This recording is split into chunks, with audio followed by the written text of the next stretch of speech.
Pessoal, bom dia.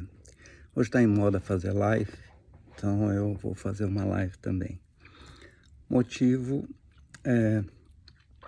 são as aulas sobre a ditadura que a Folha de São Paulo publicou e editou e tal. Bom, quem sou eu? Muita gente me conhece, muita gente não me conhece, mas mesmo quem me conhece não sabe exatamente como eu vivi, o que eu vivi, como foi minha juventude e tal. Pouquíssimas pessoas sabem. Então, eu nasci no Bexiga e fui morar logo no começo no Jardim Paulista, onde depois foi construído o QG do 2º Exército. Então, eu morava exatamente em frente ao QG do 2º Exército.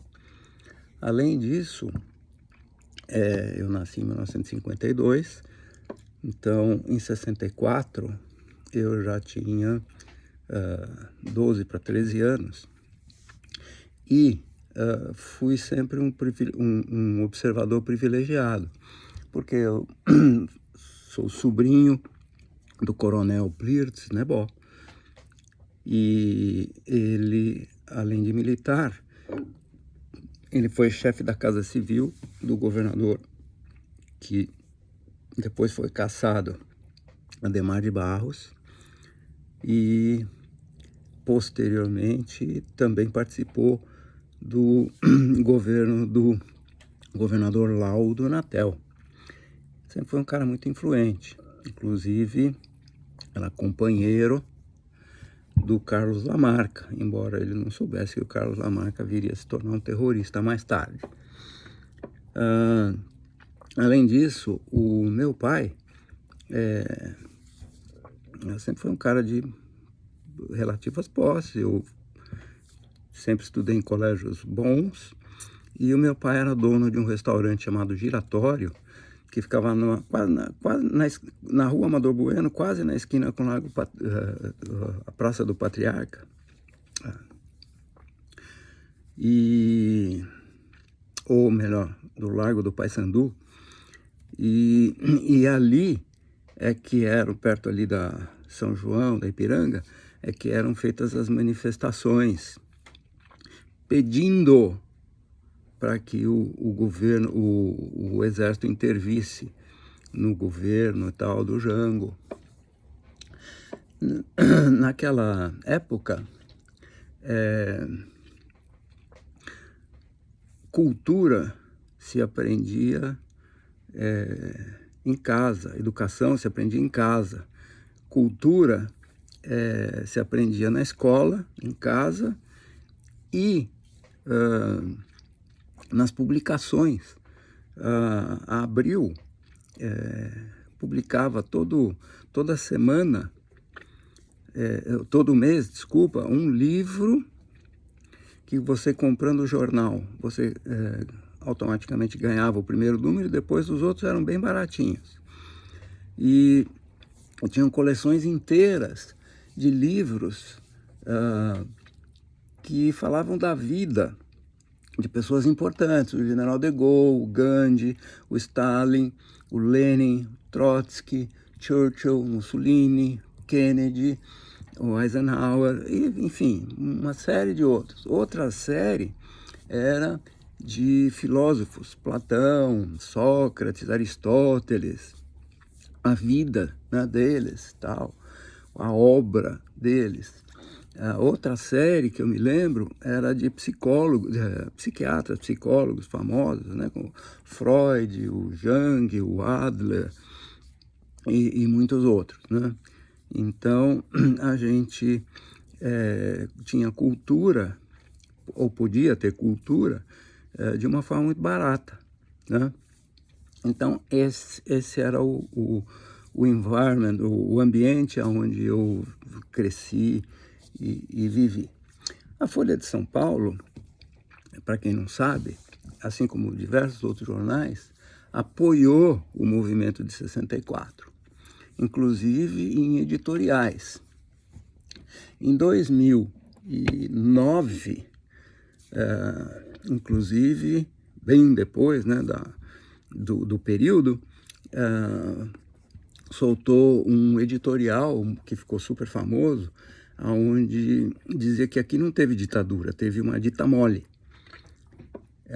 Mas para diante a gente vai falar mais disso, mas hoje a Folha está coalhada de esquerdistas, né, da geração PT, e lançou o Movimento Amarelo, que é para contrastar com o vermelho das manifestações democráticas que estão acontecendo por aí, relembrando as diretas já, né?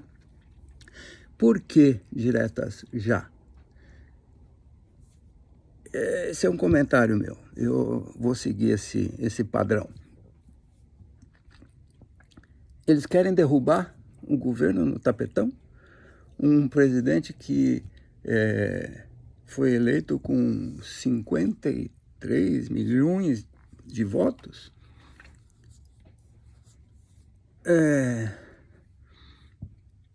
Eu não concordo com o governo, eu não concordo com o Bolsonaro, eu não acredito em político. Para mim, política é a arte da mentira.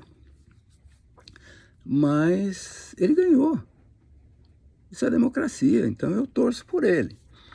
Então, o que é que dizem essas aulas aí, né?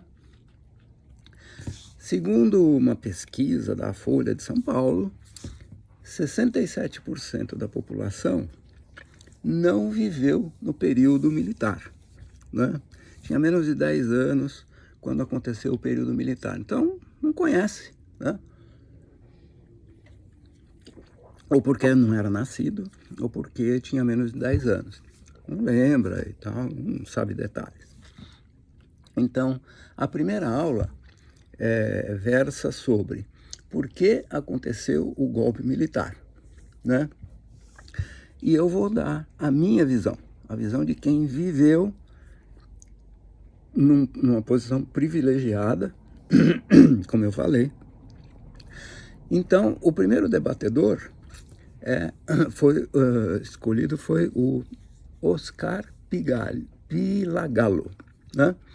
Ele foi convidado para esclarecer os jovens de hoje.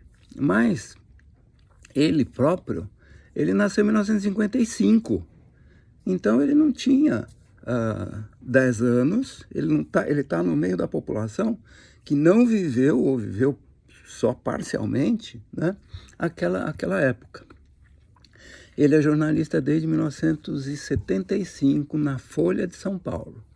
Em 1993 ele ganhou o Prêmio ESSO, autor de histórias em quadrinho, O Golpe de 64.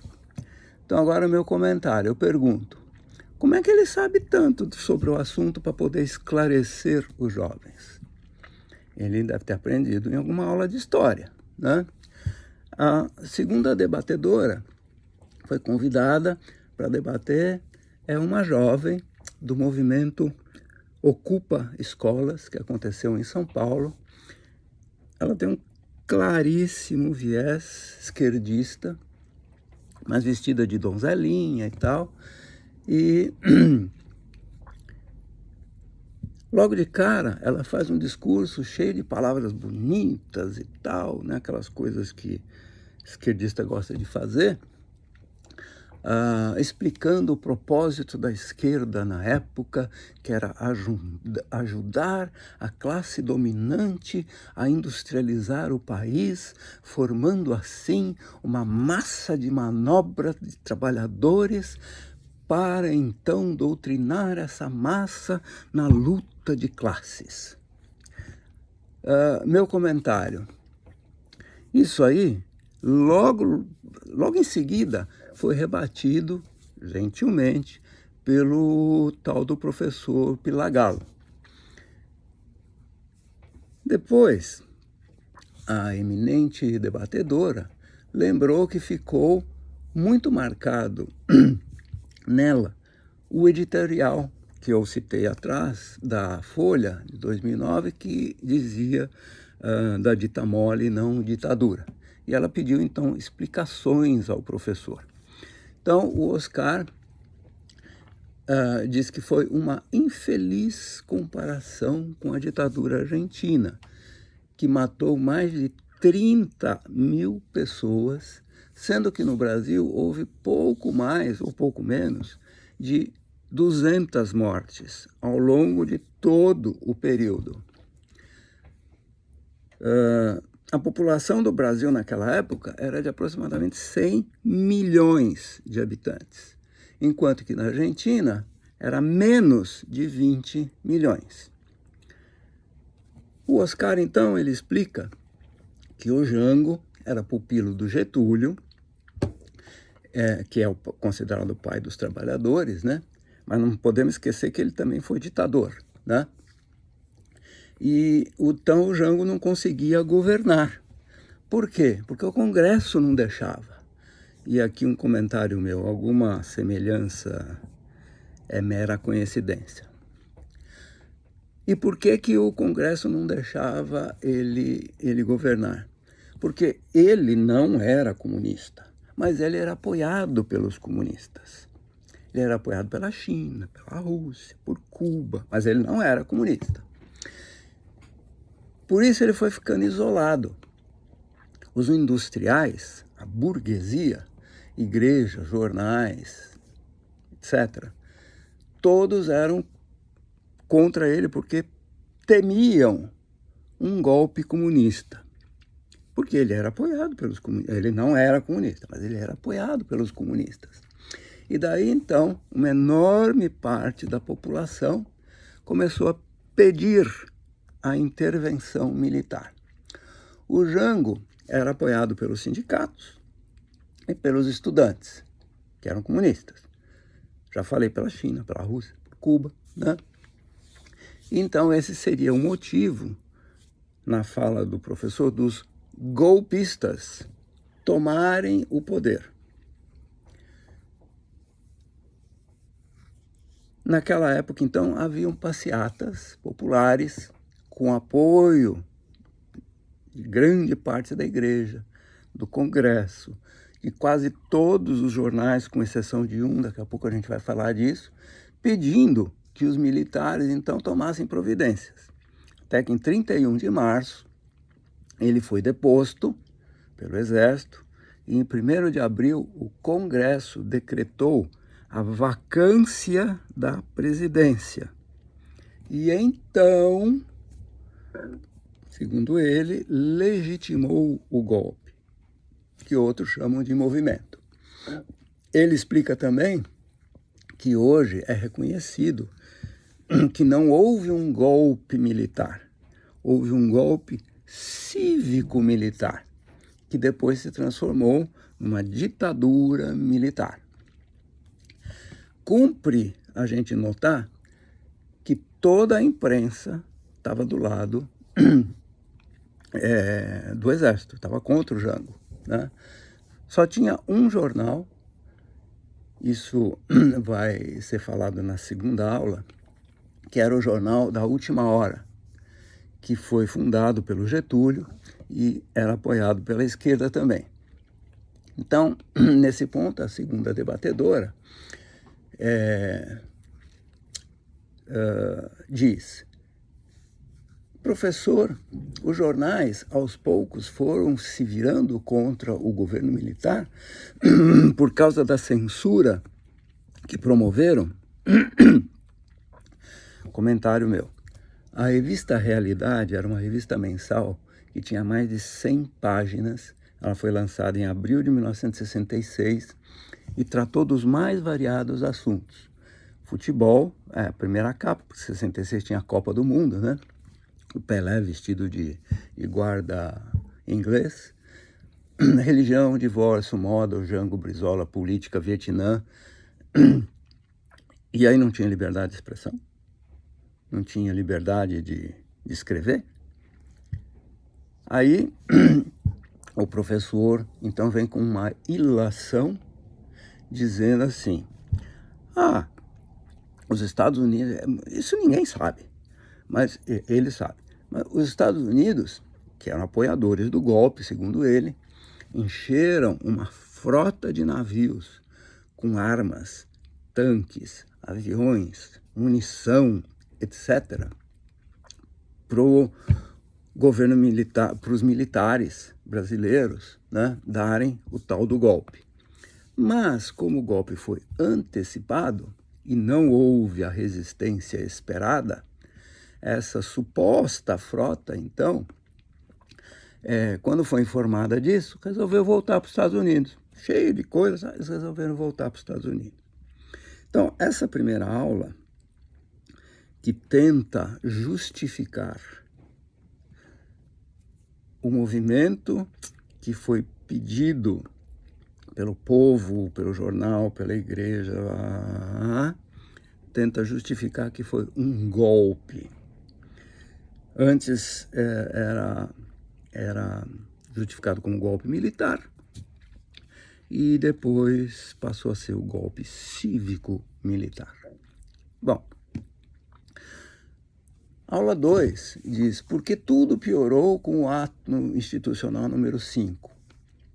Então, aqui também eu vou tentar dar o outro lado da moeda.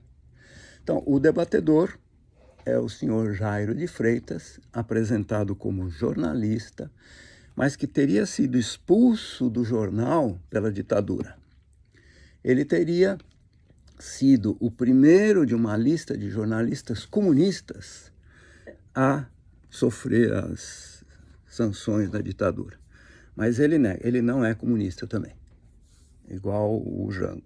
Ele tinha amigos comunistas, ele era apoiado pelos comunistas, mas ele não é comunista. Então, aqui vai o meu comentário. O discurso dele também é totalmente esquerdista.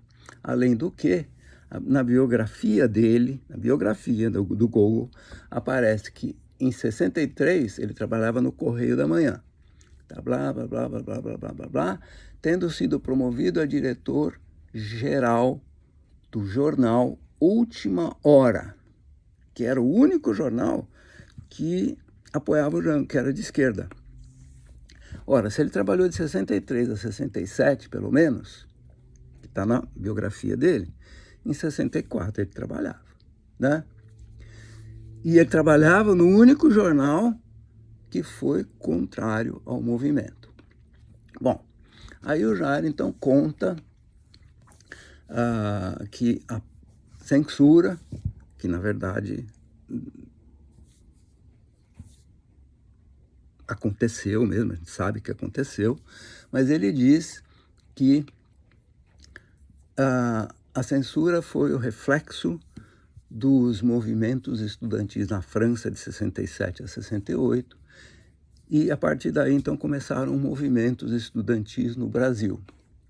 Mais precisamente, no Rio de Janeiro, no cortejo fúnebre de um estudante, o Edson Luiz, que foi morto pela polícia, que tinha sido mandada para debelar uma balbúrdia que estava acontecendo no restaurante. Então, estava lá, chamaram a polícia foi lá, deu mal, e o rapaz acabou morrendo. Então, esse cortejo, segundo o Jairo, percorreu da Cinelândia, lá no Rio de Janeiro, até o cemitério, e tinha milhares de pessoas. Isso deu início a pequenos movimentos estudantis aqui e ali. E aí, então, é que houve a cultura, começou a censura. Agora o meu comentário.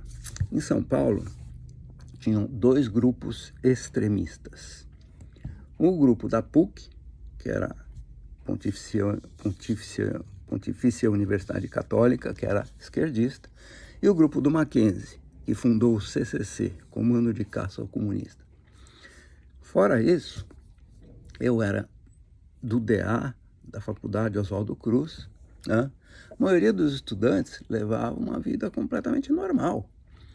O famigerado DOPS deu batidas no nosso DA, várias.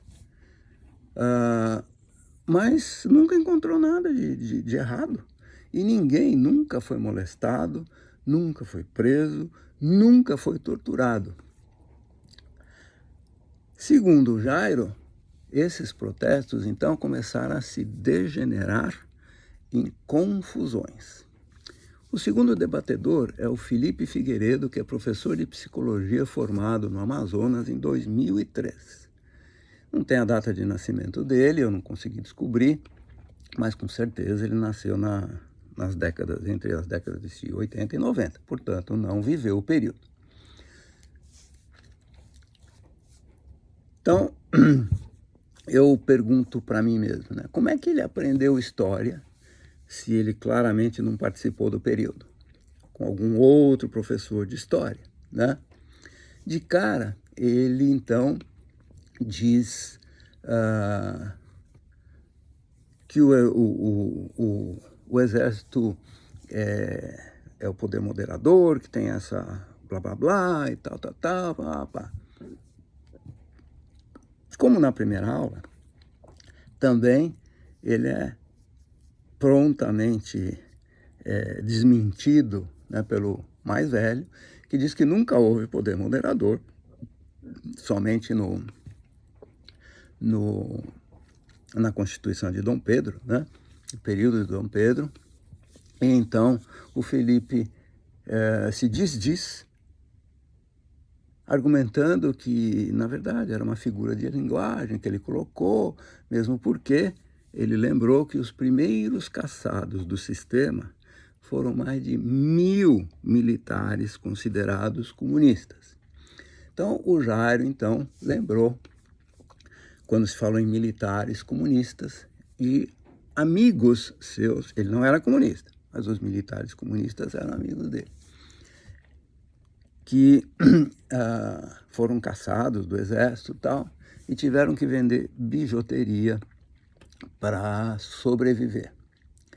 Então a mediadora pergunta, como o assunto estava se degenerando, a mediadora pergunta, e o AI-5? Foi um golpe dentro do golpe? O Jairo disse, sim, o AI-5 foi uma coisa nunca vista em nenhum lugar do mundo e deu origem a um gigantesco aparato de torturas e mortes. Então, meu comentário, vamos voltar lá na primeira aula, a história da dita mole, né? Brasil versus Argentina, 100 milhões versus menos de 20 milhões, mais ou menos 400 mortos e desaparecidos, e mais de 30 mil mortos. Então, eu pergunto, esse foi o gigantesco aparato das mortes no Brasil? Aí o Jânio, então, diz que muita gente hoje diz que não sabia do que se passava, mas isso deve ser mentira, porque ele compara, então, aos campos de concentração na Alemanha nazista, que o povo dizia que não sabia que existiam, mas que, na verdade, todo mundo sabia. Aí eu comento o seguinte, né? Comparar menos de 200 mortos com campo de concentração na Alemanha nazista,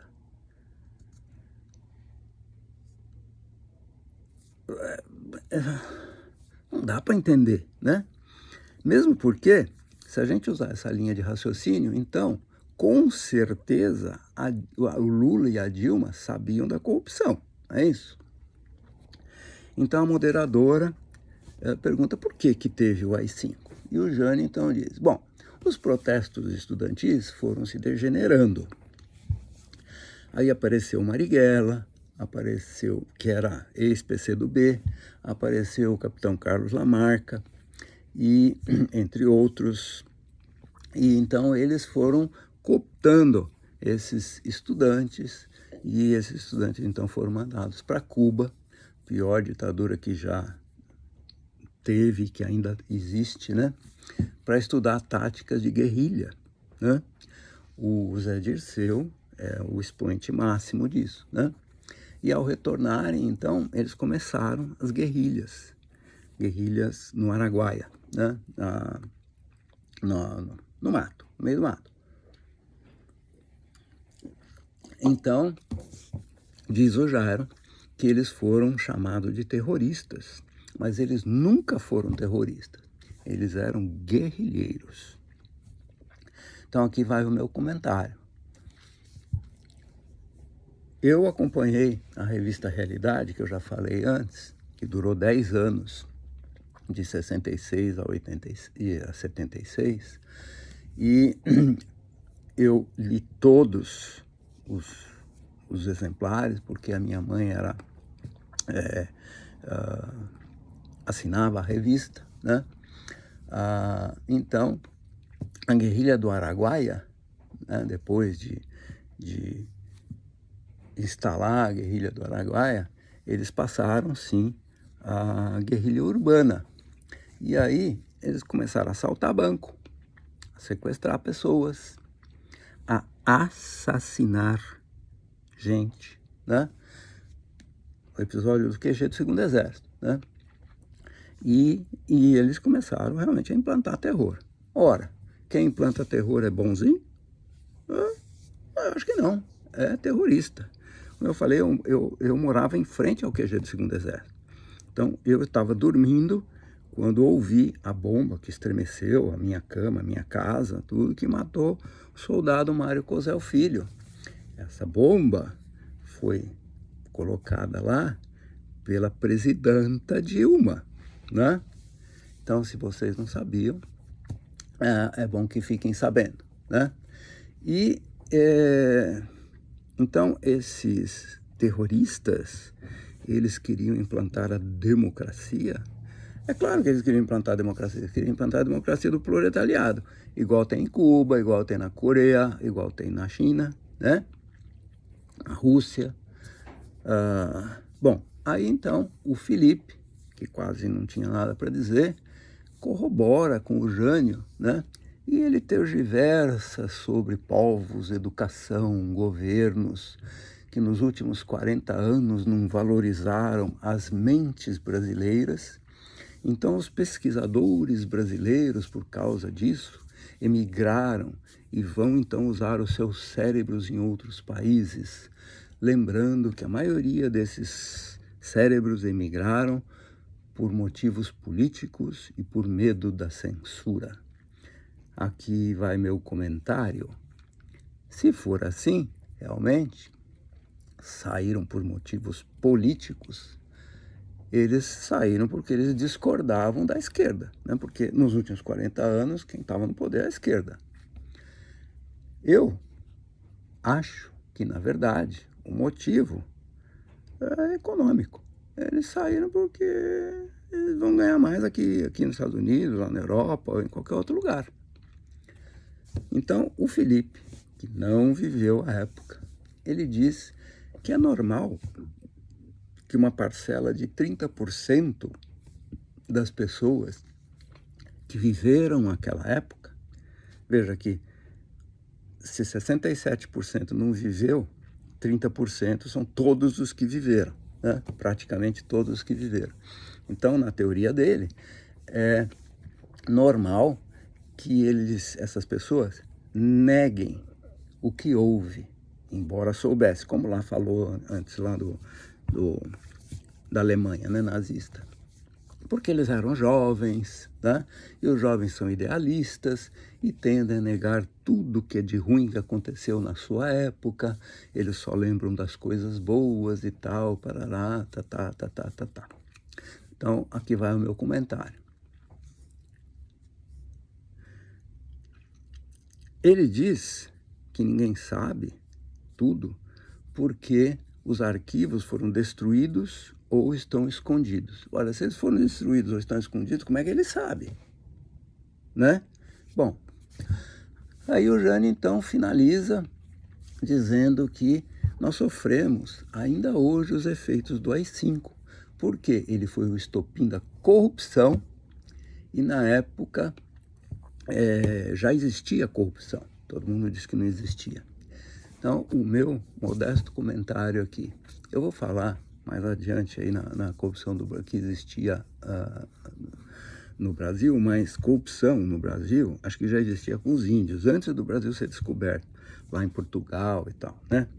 Então, essa segunda aula, que pouco se falou no AI-5, e a coisa mais importante que foi falada aqui a partir do AI-5 é que houve censura realmente. Antes do AI-5 não tinha censura, mas Aula 3, então, diz que versa sobre exatamente a censura na ditadura. Então, a moderadora, vamos falar hoje sobre a censura que passou a existir após a promulgação do AI-5. Então, o meu comentário, já de cara, invalida, né, ou põe em xeque informação da aula anterior, que diz que a censura veio, o AI-5 veio por causa da censura, né? Quando aqui, eu acho que eu me enganei um pouco, aqui vai ser dito pelo debatedor Ricardo Cotcho, que nasceu em 48, esse viveu e ele já era jornalista na época. Ele vai dizer aqui que de 64 a 68 nunca teve censura. Então ele ganhou, o Ricardo Cotcho ganhou 2 vezes o prêmio Vladimir Herzog, que é um prêmio esquerdista de jornalismo, e ele foi secretário de imprensa do governo Lula. Não precisa dizer qual que é o viés político dele. Então a moderadora diz, como é que era a censura? Pergunta, como é que era a censura naquela época? E o Ricardo, então, fala com todas as letras. De 64 a 68 não tinha censura, né?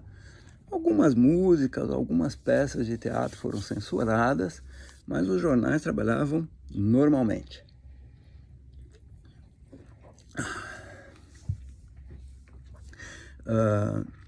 Meu comentário, em todo o período da ditadura, foram censuradas aproximadamente 400 peças e músicas.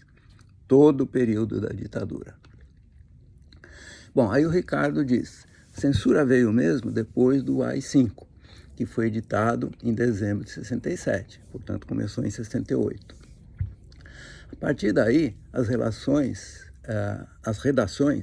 eles recebiam listas da Polícia Federal com assuntos que eram proibidos, que não podia falar, ou que só podia falar se fosse falar bem e tal, papapá. Mas todo mundo trabalhava normalmente. Depois, os censores, então, podiam ou não censurar. Mas, como tinham poucos censores, e eles eram, segundo o Ricardo, preguiçosos, eles não liam tudo e muita coisa passava. Numa das matérias da Realidade, exatamente a respeito dos censores, que é o que pode, o que não pode ser ouvido, tá, especifica que eram 17 censores para o Brasil inteiro, para todos os assuntos, né? Então, o Ricardo continua dizendo que só o jornal Estado de São Paulo tinha censores fixos. Os outros, todos, escreviam, mandavam para o governo, recebiam de volta o material, censurado ou não, mas todos trabalhavam normalmente e mesmo que era censurado, era posteriormente negociado com os censores. O segundo debatedor é o João Montanaro, que é um chargista jovem, portanto também não viveu o período. Então a mediadora pergunta, João, seus pais falavam com você sobre a ditadura, a censura? O João, não. A minha mãe, inclusive, disse que nem sabia que tinha havido censura. E o meu pai nunca tratou do assunto. Mediadora, mas você soube por algum professor? João, não tive muita aula de história e somente soube de algo porque, como gosto muito de história em quadrinhos, eu li muito a respeito do Pasquim, do Milor Fernandes, etc. Então aprendi sobre a época. A mediadora, como você avalia o inquérito? Aí ela mesmo se corrigiu. Aliás, os questionamentos, ela queria dizer que era um inquérito, por entidades policiais sobre uma charge que você fez recentemente. Você acha que ainda é um resquício da ditadura? Você se sente intimidado? Então, que cabe uma explicação, né? Os policiais foram chamados, né? Como lá no Rio de Janeiro, policiais foram chamados para acabar, segundo a moderadora, com um inocente baile funk na periferia e, através de uma, segundo a moderadora, ação truculenta da polícia, degenerou, acabando na morte de gente. Então o Ricardo responde: isso é o resultado da política de intimidação do Bozo, que manda nas PMs de todos os estados. E estas, por sua vez, não obedecem aos governadores, o que demonstra o resquício da ditadura que o Bozo elogia e quer voltar a implantar no país. O João, por sua vez, diz: olha, isso foi muito recente e eu ainda não sei o que eu vou fazer se algo parecido acontecer novamente. Quando, pelo que eu li, na época da ditadura, eu acho que o humor era combativo. Depois passou a ser um humor que podia falar de tudo. Agora, na era Bozo, voltou a ser combativo. Então a moderadora, isso é uma pesquisa da Datafolha, mostra que aproximadamente 50% da população tem medo da polícia. Isso demonstra que ainda vivemos os efeitos da ditadura. O que vocês acham disso? Medo da polícia, efeito da ditadura que aconteceu há 40 anos atrás. É forçar um pouquinho, mas vamos lá. O Ricardo diz: o clima está voltando como na época da ditadura e o Bozo é responsável por isso, fazendo ameaças veladas à democracia. Não há censura oficial, mas, segundo ele, induz a uma autocensura, porque os jornalistas têm medo. Eu não sei medo do quê, né? Mas tem medo. Então, aqui vai meu comentário. Volta o medo nos jornalistas por causa do Bozo e não se falou nada sobre o STF, que prendeu um jornalista sem absolutamente nenhum motivo. Isso nem passou pela cabeça de alguém falar. Bom, o Ricardo continua então. Precisamos tomar muito cuidado com as redes sociais.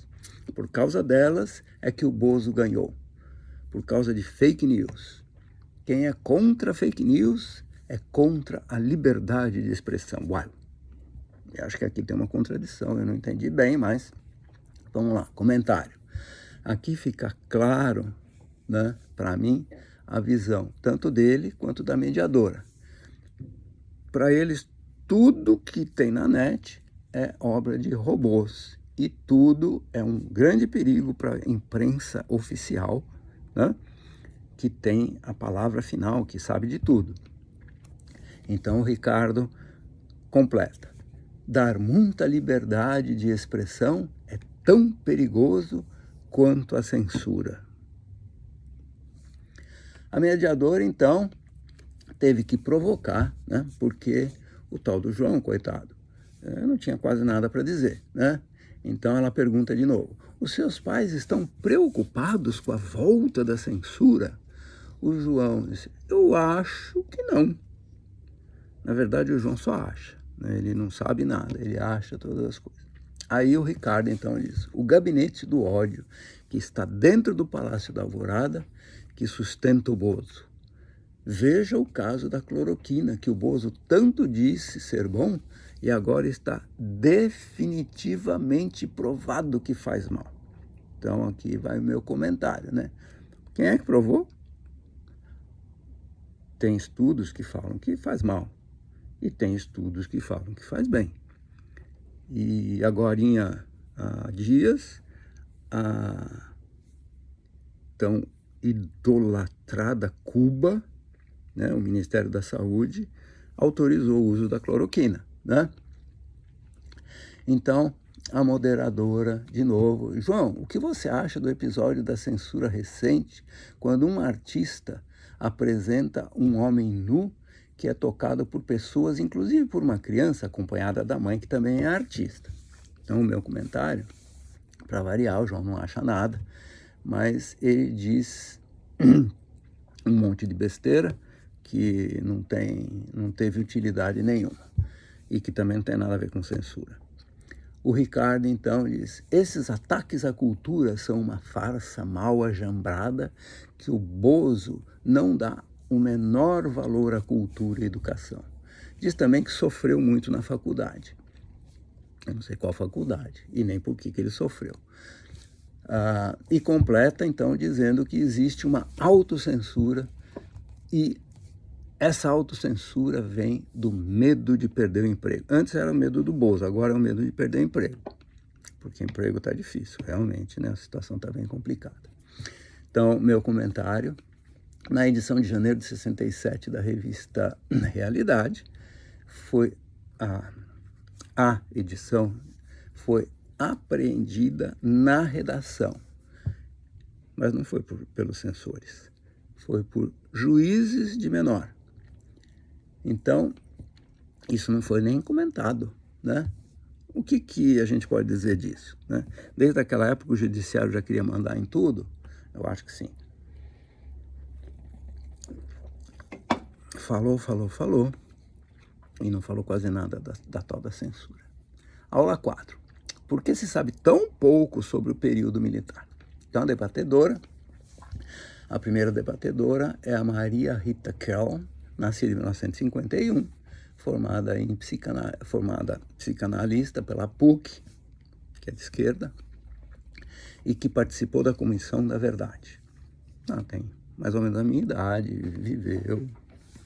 A segunda debatedora, Maria Bopp, blogueira de 28 anos.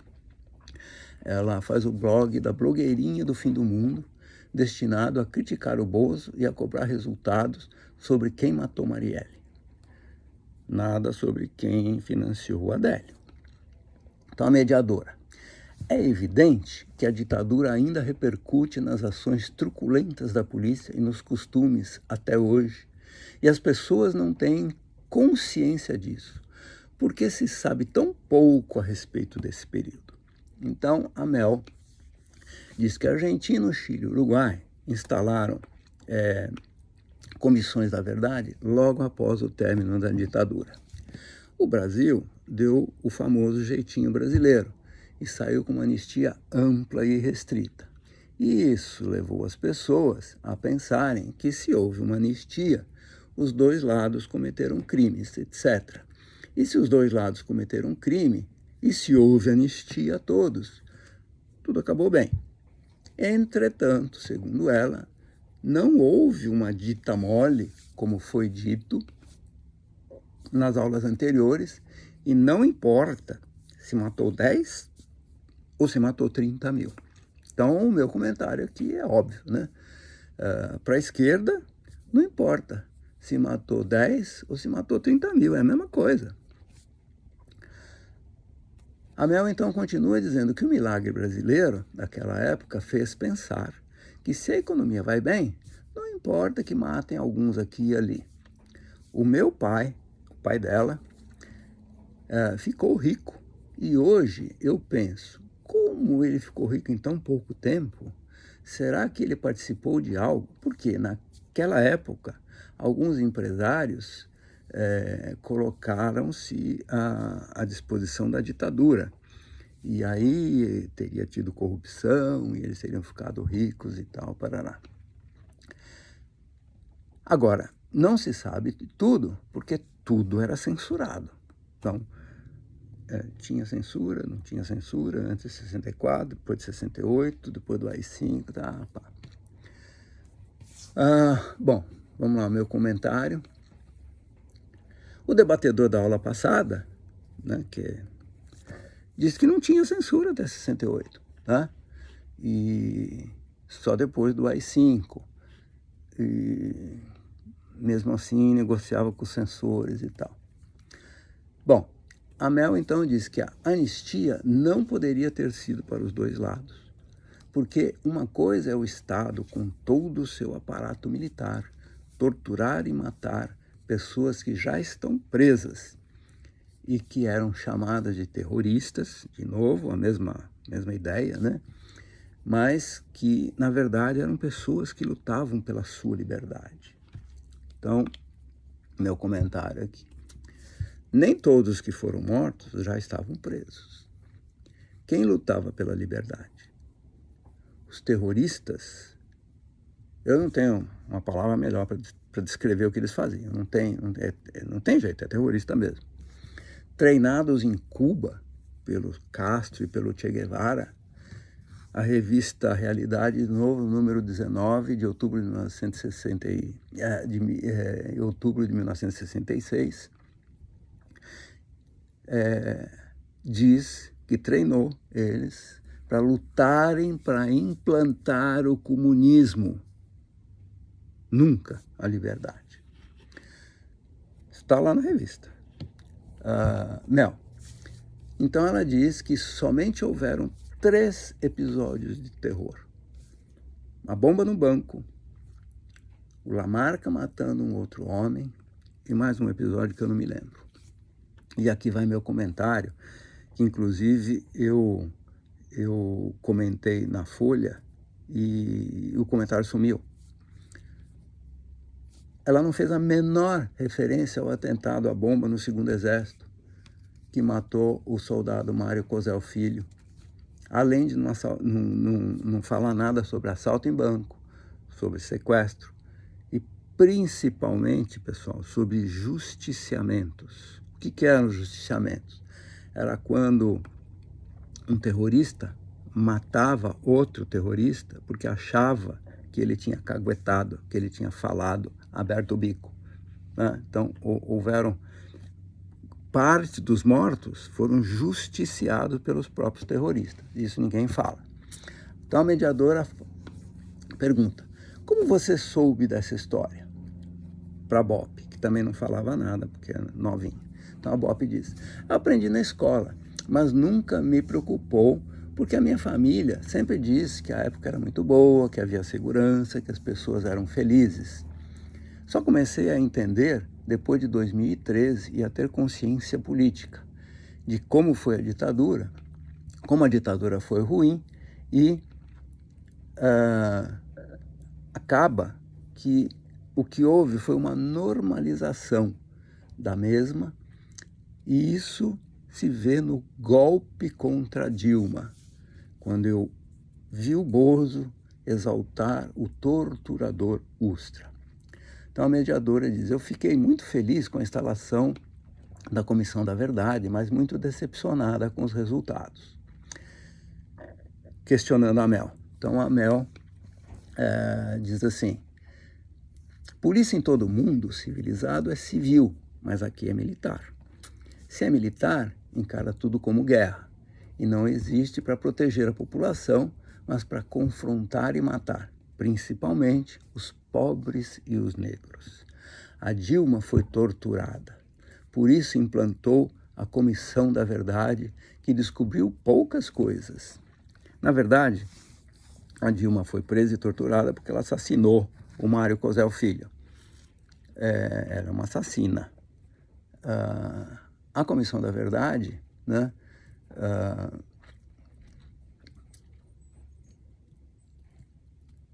acabou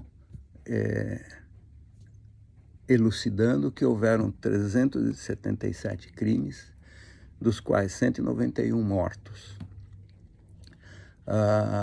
Esqueceram de dizer, né, que o regime militar também acabou perseguindo militares, né, 6.591. Deu origem a um relatório de 4.328 páginas, deu origem a pagarem indenizações milionárias para um montão de gente que hoje estão revendo que muitos nem mereciam. Então, A Amel diz, a Dilma é honestíssima, é honesta. Se houve roubo, ela não sabia e foi empichada por causa da comissão da verdade. A mediadora então diz, quanto a anistia prejudicou o julgamento das pessoas sobre a época. A BOP diz, o mundo é desigual e injusto. Veja a política e o racismo. Existem muitos blogs, mas nenhum fala de política. A mediadora diz, e hoje os blogs têm muita audiência, mais audiência do que os jornais da TV. A net é um perigo. E a que serve a falta de educação, já que a maioria das escolas são públicas. Então a Mel diz, sempre as escolas públicas foram negligenciadas. E aqui vai meu comentário. É uma mentira deslavada, porque nas décadas de 50 e 60, o colégio Caetano de Campos, em São Paulo, era tido como um dos melhores do país. E para entrar lá, tinha que fazer teste, e era uma escola pública. Amel, investimentos em educação não é prioridade nas ditaduras. O governo Lula foi ótimo na educação. Meu comentário, se o governo Lula foi ótimo na educação, que criou as cotas e tal, como é que ainda os nossos alunos frequentam os últimos lugares dos testes internacionais? E matéria agora desses dias diz que mais de 50% dos alunos de 14 a 17 anos não sabem português e matemática. A mediadora então diz, faltou ação dos governos democráticos? A Mel diz, o problema nos governos democráticos, especialmente Lula e Dilma, não foram as altas autoridades, e sim as baixas autoridades. Diretores de escola que, ao invés de contratar bons professores, contratavam qualquer um. O meu comentário é o seguinte, primeiro deu ênfase, nos últimos 40 anos, deu ênfase à quantidade versus qualidade. Segundo, como é que eles vão contratar bons professores se os professores estão ficando cada vez piores? Porque se o ensino vai piorando, forma um professor ruim, ele vai formar outro professor pior que ele, e assim por diante. Tá? A BOP, então, diz, nós da esquerda somos muito ruins porque a gente briga muito entre a gente mesmo. E a Mel, então, diz que o jeitinho brasileiro é só para rico e classe média. Pobre não pode dar jeitinho porque tem que ganhar a vida. Os escravos foram forçados a virem para cá. Eles melhoraram muito a nossa raça, pois eles são os responsáveis pela nossa amabilidade, pela nossa alegria, pelas danças, pela música. Mas isso naturalizou as diferenças, e quando finalmente eles foram libertados, não houve nada, não houve um processo para dar trabalho, eles foram largados ao léu e viraram uma classe pobre. Então, o meu comentário para isso é, primeiro, os escravos negros eram vendidos pelos brancos, para os brancos, mas eles já haviam sido escravizados por outros negros. Eram negros que vendiam negros para os brancos. E a mediadora então pergunta, e como é que muda tudo isso? A Mel diz, Lula instituiu as cotas, é assim que muda. Então, o meu comentário, né? De novo, se mudou, por que que ainda estamos nos últimos lugares de todos os testes internacionais? Né? Por que que 50% dos formados não sabem português e matemática? Então, a mediadora diz, o desconhecimento é porque não há arquivos ou estão fechados ou foram destruídos, como falado em aulas anteriores? E a Mel diz, não, os arquivos estão todos abertos, a Comissão da Verdade teve acesso, mas passou muito tempo e ninguém mais dá importância.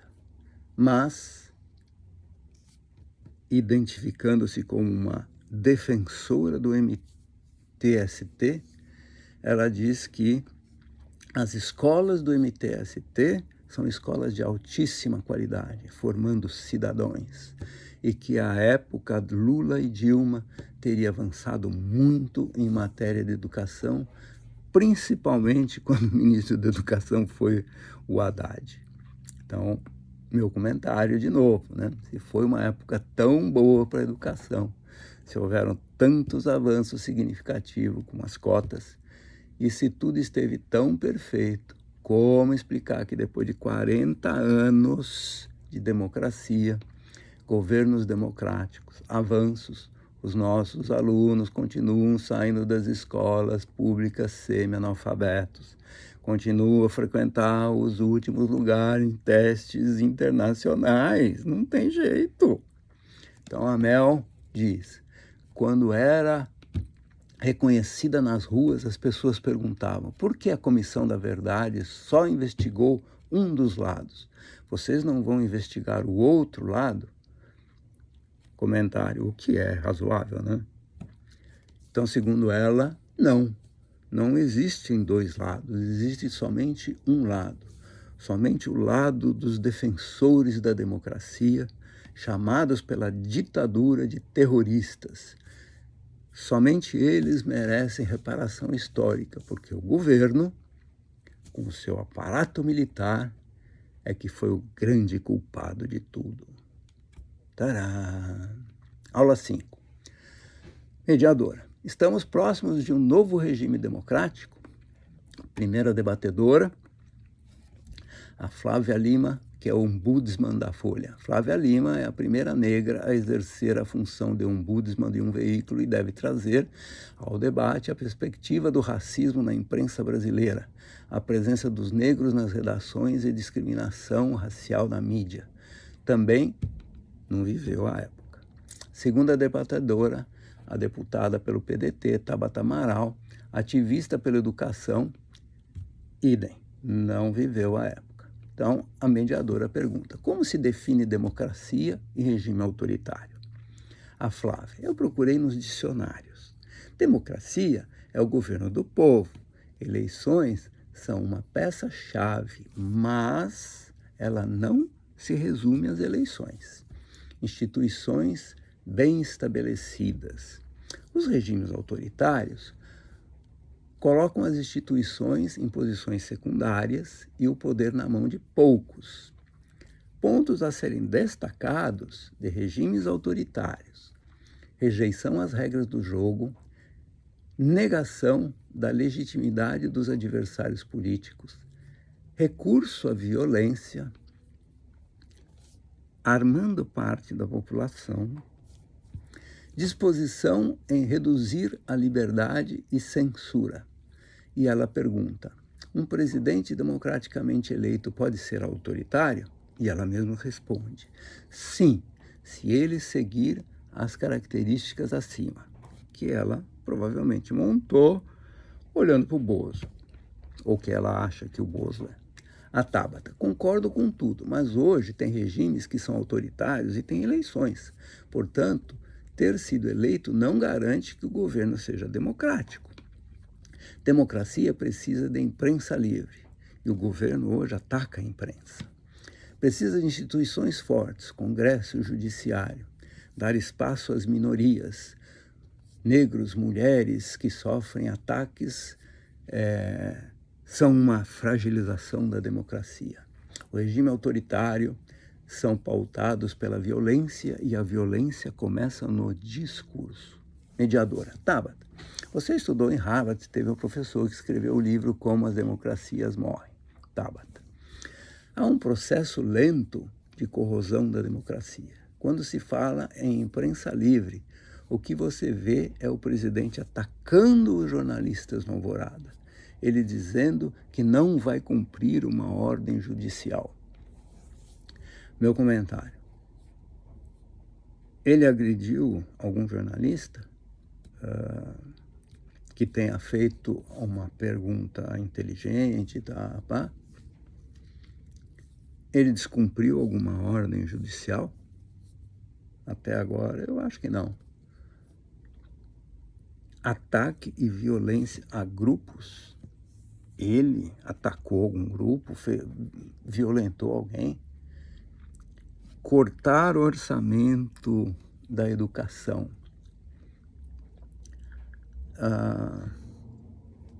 Ele cortou o orçamento, ele contingenciou o que todos os governos fazem, né? Então a mediadora, Flávia, estudos dizem que o autoritarismo sempre fez parte da nossa história desde a escravidão. A Flávia, o regime escravocrata é a nossa herança maldita e é a raiz do autoritarismo. Mediadora, então, a mesma pesquisa indica que o apoio ao autoritarismo é maior nas pessoas de cor e mais pobres.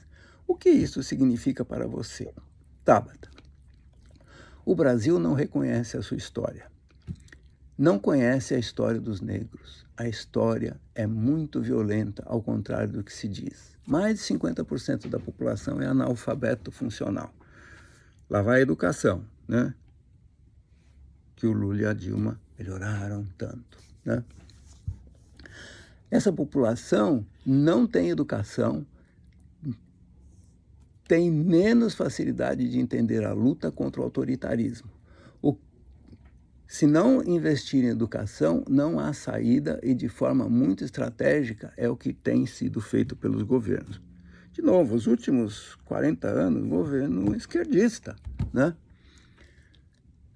Se é o que tem sido feito, então são os governos ditos democráticos que fizeram isso, né? Aí a mediadora diz, pesquisa mostra pico histórico de apoio à democracia, 70%. Por outro lado, nunca se viu tanto ataque autoritário. O que marca a diferença entre liberdade de expressão e o crime? Então a Flávia diz, discursos não podem ser proibidos, mesmo que violentos, e mesmo que a gente não concorde com o que eles estão dizendo. Proibir discursos abre um precedente perigoso. Ao mesmo tempo, o discurso pode ter uma ameaça, mas só se a pessoa tenha, de fato, condições de perpetrar a ameaça, aí vira um crime. Então, o número de 70%, 75% não significa muito, porque precisa ser melhor entendido. Tanto críticos como apoiadores do Bozo apoiam a democracia, mas um sentido de cada um é diferente. Os apoiadores acham que a democracia é defender das arbitrariedades do STF e dos governadores, é ser contra as tentativas de censura da internet e a interferência dos organismos internacionais, por exemplo, a OMS. Comentário. Ela não falou dos críticos. O que é que os críticos entendem? A mediadora, então, pergunta para a Tabata. Pesquisa de 2011 na Venezuela mostrou que 50% do povo respondeu que viviam numa plena democracia. Por que as pessoas não percebem o processo de corrosão da democracia? Tabata, voltamos à educação. Quando vemos financiamento ilegal de fake news, corte em verbas de educação, o Bozo andando a cavalo lembrando a ditadura, ministros tomando leite na TV lembrando os nazistas, apoiadores soltando fogos em frente ao STF. Tudo isso contribui para a erosão da democracia. Meu comentário. Financiamento ilegal, já foi provado isso? Fake news é só de um lado que tem, não tem do outro. Houve corte de dinheiro na educação,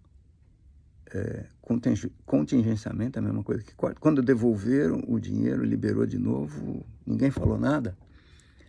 Tomar leite e andar a cavalo são símbolos do fascismo. É forçar demais a barra, né? Flávia, é momento de alerta e reflexão porque esses símbolos fascistas e nazistas são colocados e logo depois são retirados com os discursos de que eram mal interpretados. E daí, então, eles são usados para dizer que o governo é que é perseguido, que o Congresso não aprova as medidas do governo e que o STF impede o governo de governar. O meu comentário aqui é muito simples, mas não é tudo isso que está acontecendo.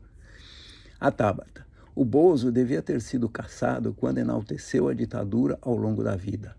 Acho que todo político que faz isso deveria ser caçado e ficar inelegível. Meu comentário, eu concordo plenamente com a Tabata,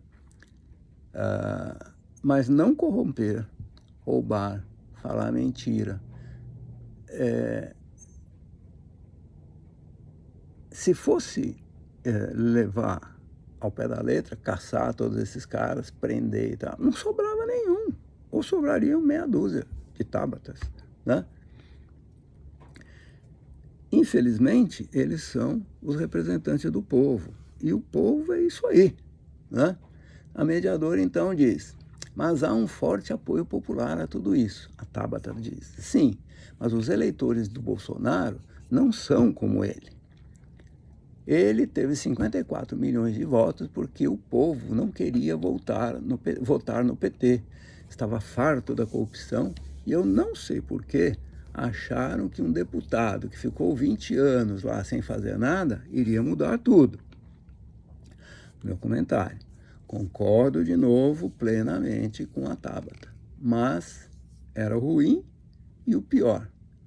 O povo optou pelo ruim. A mediadora, então. A mídia tem muito peso, ocorreu em 64 e ocorre agora? Comentário.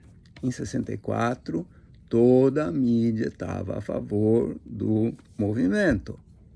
Só passou a ser contra depois do AI-5 em 68. Hoje, a mídia é toda contra. Como é que vai comparar, né? Então, a Flávia diz assim, a imprensa só foi contra depois de 68. Agora, a imprensa ajudou a criminalizar a política, com manchetes todos os dias sobre roubos e corrupções, blá, blá, blá, blá, blá. Isso é muito ruim. O meu comentário.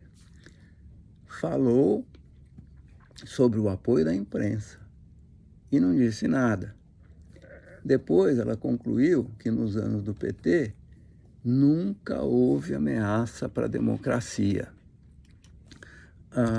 Agora está tendo alguma ameaça? Eu não entendi bem essa história, mas tudo bem. A Tabata então diz, a política é boa. O que acontece é que tem maus políticos, e esses sim precisam ser expurgados. De novo, eu concordo, mas a grande maioria é ruim. E como é que faz? Tira todo mundo? E se colocar outro, muda alguma coisa? Na minha visão, dos meus 67 anos, eu acho que não. Só mudam as moscas. A mediadora, então, diz, parte da população vê perigo autoritário, não no governo, mas no STF, processo das fake news, né? A Flávia, então, diz, pelo que eu li, o inquérito tem vícios, e isso é ruim, mas me parece válido, porque investiga pagamentos ilegais de sites por apoiadores do Bozo, o que é bom. Meu comentário. Só por apoiador do Bozo? Não pegaram agora mesmo a Glaze financiando site de fake news com dinheiro da verba pública dela? Além disso, quer dizer que um erro justifica o outro? A Tabata. Tem erros e precisamos falar deles, mas daí a dizer que haja uma ditadura do STF é desconhecer o significado de ditadura. Mediador, então, há ameaça de voltarmos a uma ditadura? Tabata, não sei dizer. Flávia, acho que não, mas vemos o medo do chargista no episódio da charge da PM do estado de São Paulo. Vemos o que acontece na Hungria, onde um cara eleito pelo voto no segundo mandato, começou a atacar a democracia. Comentário, não falou nada sobre a Venezuela, nem sobre a Argentina, nem sobre Cuba. A Flávia, então, na Hungria, o projeto do cara é de se perpetuar no poder. Por isso, nós precisamos estar vigilantes. Aí o meu comentário. Os militares deixaram o poder. O projeto do PT era largar o poder. Comentário final. todos os convidados a debatedores eram claramente esquerdistas, com exceção da Tabata, mas que confessou também ter votado no Haddad no segundo turno. A minha pergunta: como ter uma visão equilibrada da história se todos os debatedores eram da esquerda? Toda a história tem dois lados, pelo menos. Como perguntaram para a debatedora da Comissão da Verdade, que só esclareceu um dos lados, assim mesmo, 40 anos depois.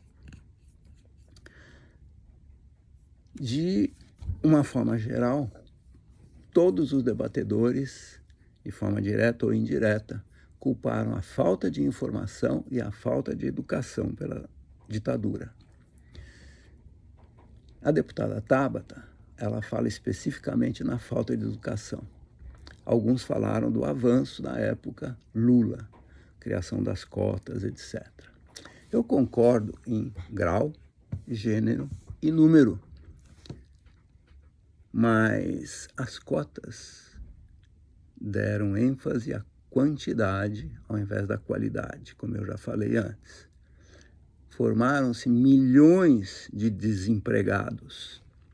Encheu-se o mercado de diplomados desqualificados. E apesar de mais de 20 anos no poder, a esquerda, que advoga que os governos não dão importância para a educação, também não fizeram nada, porque os nossos alunos continuam frequentando os últimos lugares nos testes internacionais, e as pesquisas mostram que, com tudo isso, ainda 50% da população é analfabeta funcional. Eu dei aula durante 10 anos em escolas técnicas, públicas e particulares, faculdades e universidades públicas e particulares. E eu sou uma testemunha ocular do desastre que é a nossa educação. Então, aqui vai a visão de uma pessoa que viveu o período numa posição extremamente